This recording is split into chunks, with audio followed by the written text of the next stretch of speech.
ಆಹಾ, ಬೆಣ್ಣೆಯಷ್ಟು ಮೃದುವಾಗಿರುವಂಥ ಈ ಮುದ್ದೆ ಜೊತೆಗೆ ನಾನು ಮಾಡಿರುವಂಥ ಚಿಕನ್ ಸಾರು ಯಾವ ಥರ ಅಂತ ಗೊತ್ತಾ? ತುಂಬಾನೇ ಸಿಂಪಲ್ ಹಾಗೆ ತುಂಬಾನೇ ರುಚಿಕರವಾಗಿರುವಂಥ ಈ ರಾಗಿ ಮುದ್ದೆ ಜೊತೆಗೆ ಅಂತ ಮಾಡಿರುವಂಥ ಈ ಚಿಕನ್ ಸಾರು ರೆಸಿಪಿನ ಮಾಡ್ಕೊಂಡು ಬನ್ನಿ ಫ್ರೆಂಡ್ಸ್. ನೋಡಿ, ಫಸ್ಟ್ ನಾನು ಇಲ್ಲಿ ಕರಿಬೇವು ಹಾಗೆಯೇ ಕೊತ್ತಂಬರಿ ಪುದೀನ ತೊಗೊಂಡಿದ್ದೀನಿ. ಖಾರಕ್ಕೆ ಎಷ್ಟು ಬೇಕೋ ಅಷ್ಟು ಹಸಿಮೆಣಸಿನ್ಕಾಯಿ ತೊಗೊಂಡಿದ್ದೀನಿ.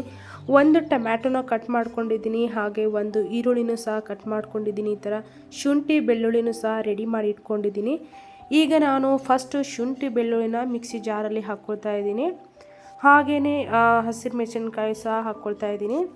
ತುಂಬಾ ಸಿಂಪಲ್ ಆಗಿರುವಂಥ ರೆಸಿಪಿ ಇದು. ಕೊತ್ತಂಬರಿ ಪುದೀನ ಹಾಗೆಯೇ ಕರಿಬೇವನ್ನ ಮಿಕ್ಸಿ ಜಾರಲ್ಲಿ ಹಾಕಿ ಇದನ್ನೆಲ್ಲವನ್ನು ಹಾಕಿಕೊಂಡು ಚೆನ್ನಾಗಿ ನುಣ್ಣಗೆ ರುಬ್ಬಿ ಪೇಸ್ಟ್ ಮಾಡ್ಕೋಬೇಕಾಗುತ್ತೆ.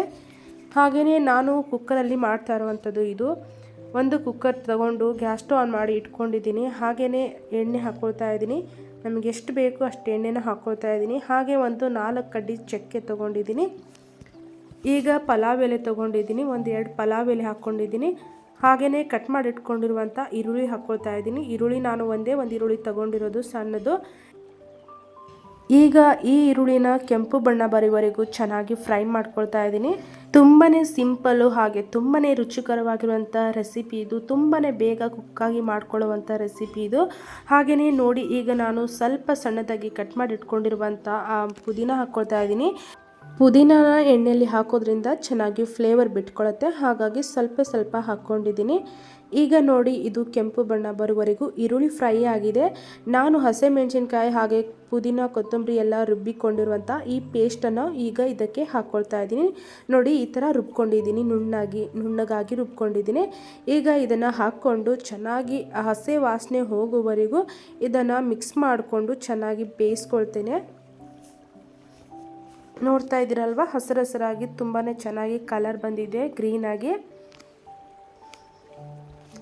ಈಗ ಒಂದು 1/4 ಸ್ಪೂನ್ ಆಗೋಷ್ಟು ನಾನು ಇದಕ್ಕೆ ಅರಿಶಿಣನ ಹಾಕ್ಕೊಳ್ತಾ ಇದ್ದೀನಿ. ಆವಾಗಲೇ ಕಟ್ ಮಾಡಿ ಇಟ್ಕೊಂಡಿರುವಂಥ ಒಂದು ಟೊಮ್ಯಾಟೊ ತೊಗೊಂಡಿದ್ದೆ, ಆ ಟೊಮ್ಯಾಟೊನ ಹಾಕ್ಕೊಳ್ತಾ ಇದ್ದೀನಿ. ಈಗ ಇದಕ್ಕೆ ನಾನು ಚಿಕನ್ ಸೇರಿಸ್ಕೊಳ್ತಾ ಇದ್ದೀನಿ. ಮುಂಚೆನೇ ಕ್ಲೀನಾಗಿ ತೊಳೆದಿಟ್ಕೊಂಡಿರುವಂಥ ಚಿಕನ್ನ ಹಾಕ್ಕೊಂಡು ಈಗ ಇದನ್ನು ಚೆನ್ನಾಗಿ ಮಿಕ್ಸ್ ಮಾಡ್ಕೊಳ್ತಾ ಇದ್ದೀನಿ. ರುಚಿಗೆ ತಕ್ಕಷ್ಟು ಉಪ್ಪನ್ನು ಸಹ ಇದಕ್ಕೆ ಹಾಕ್ಕೊಳ್ತಾ ಇದ್ದೀನಿ. ನೋಡಿ, 1 ಸ್ಪೂನ್ ಆಗೋಷ್ಟು ಉಪ್ಪನ್ನು ಹಾಕ್ಕೊಳ್ತಾ ಇದ್ದೀನಿ.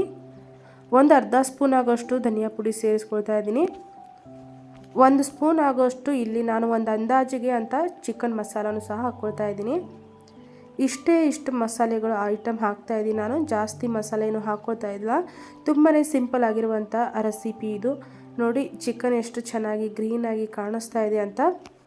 ನಮಗೇನಾದರೂ ಚಿಕನ್ನ ಬೇಗ ಮಾಡ್ಕೊಳ್ಳೋ ಥರ ಒಂದು ಮೆಥಡಲ್ಲಿ ಮಾಡ್ಕೋಬೇಕಂದ್ರೆ ಈ ಥರ ಸಿಂಪಲ್ ಆಗಿರುವಂಥ ರೆಸಿಪಿ ಮಾಡ್ಕೋಬೋದು. ಅನ್ನ ಜೊತೆ ರಾಗಿ ಮುದ್ದೆ ಜೊತೆ ಸೂಪರ್ ಆಗಿರುತ್ತೆ. ಈಗ ಇದನ್ನು ಕುಕ್ಕರ್ ಮುಚ್ಚಿಬಿಟ್ಟು ಒಂದು 5 ನಿಮಿಷ ಕಾಲ ಇದನ್ನು ಸ್ವಲ್ಪ ಬೇಯಿಸ್ಕೊಳ್ತಾ ಇದ್ದೀನಿ.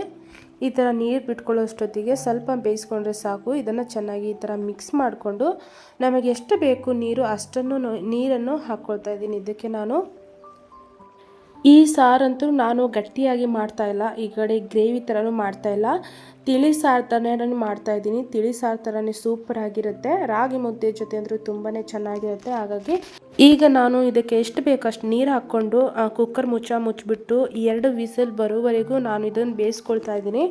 1-2 ವಿಸಲ್ ಕೂಗಿಸ್ಕೊಂಡಿದ ನಂತರ ಇದನ್ನು ನೋಡಿ, ಈಗ ಚಿಕನ್ ಅಂತೂ ರೆಡಿ ಆಯಿತು. ಈಗ ಮೇಲಿಂದ ಇದಕ್ಕೆ ಕೊತ್ತಂಬರಿ ಸೊಪ್ಪನ್ನು ಹಾಕ್ಕೊಂಡು ಸ್ವಲ್ಪ ಮಿಕ್ಸ್ ಮಾಡ್ಕೊಳ್ತಾ ಇದ್ದೀನಿ.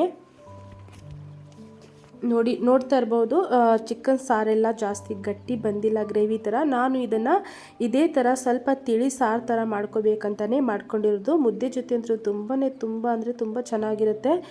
ಇದ್ರ ಜೊತೆಗೆ ನಾನಂತೂ ಮುದ್ದೆ ಮಾಡ್ಕೊಂಡಿದ್ದೀನಿ. ಹಾಗೆ ಅನ್ನ ಜೊತೆಗೂ ಸೂಪರ್ ಆಗಿರುತ್ತೆ. ಅನ್ನ ಚಪಾತಿ ಏನು ಬೇಕಾದರೂ ಮಾಡ್ಕೊಂಡು ತಿನ್ಬೋದು.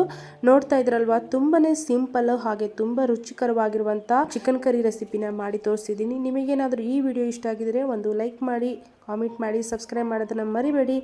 ಮತ್ತೆ ಸಿಗ್ತೀನಿ ಹೊಸ ರೆಸಿಪಿಯೊಂದಿಗೆ. ಅಲ್ಲಿವರೆಗೂ ಟೇಕ್ ಕೇರ್, ಬಾಯ್ ಬಾಯ್.